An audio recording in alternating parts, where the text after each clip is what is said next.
Magandang araw mga bay. Meron tayong magnetron dito. Defective na. Ayaw na to uminit. Dahil leak ang itong terminal. May leak dito sa ating chassis. Continuity test. Merong palo yan. So kapag mayroong palo yung chassis mo at saka terminal, problema yan. So kung much money ka, bili ka nito.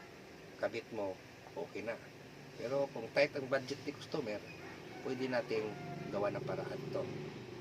So, abangan nyo, tingnan nyo kung ano gagawin natin. Tutuliin natin to para mabuhay siya.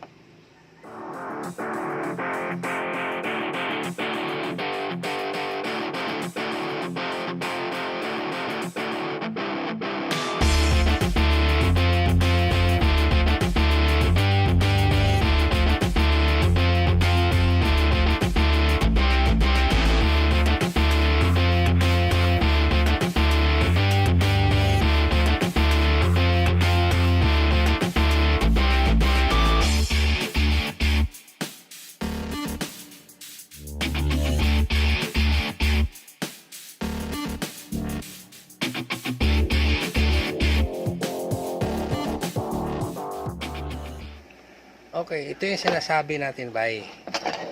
Galing sa magnetron, tinanggal natin ito yung kanyang terminal. Ngayon, itong terminal niya, meron siyang gamit ito para sa chassis ground. Nakakonect ko sa chassis ground. Ito mga terminal, diretso lang yan dito. Meron pa yung pyesa sa loob, nakapackage sa loob. Yun yung capacitor. High voltage capacitor. Nakakonekta yan dito at saka dito. Yung kabila, may capacitor din na kapit din dito sa chassis. Yan. Pero nasa loob na yan. Ngayon, check natin. Tingnan nyo ang tester. Kabit natin sa ground. And then, wala tayong mabasa. Tingnan natin sa kabila. Ayun o. Yan, may leak. Siyempre, pag nandun, nakakabit na yan sa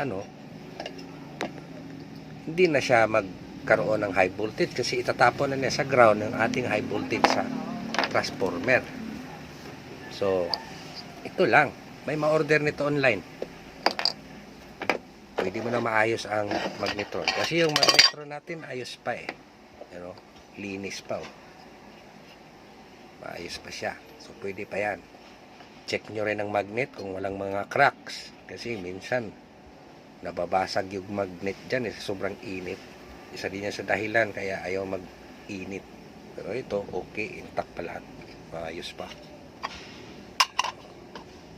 Yan. Yan siya. So, ito na yung kinalabasan sa pagtutuli natin sa magnetron. Ito yung original na parts na sira. At yan, hininang ko lang siya dyan. At saka sa paghihinang dyan, hindi lang yan basta-basta hinang ka lang ng hinang na tingga lang ang nag-ugnay sa terminal at saka dito sa inductor coil.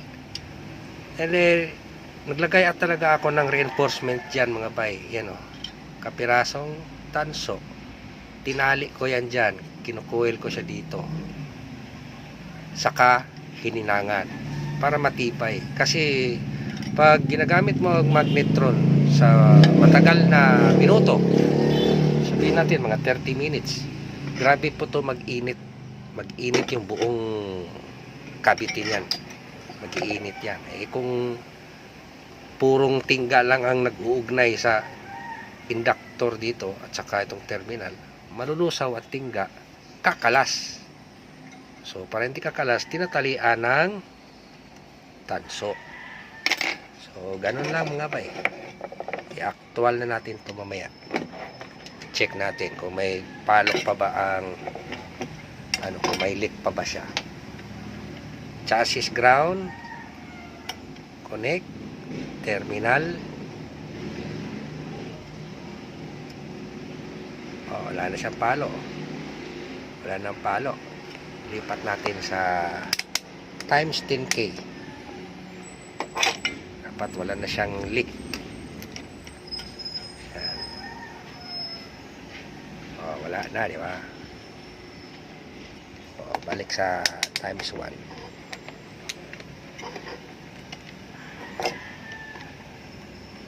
check natin ang filament.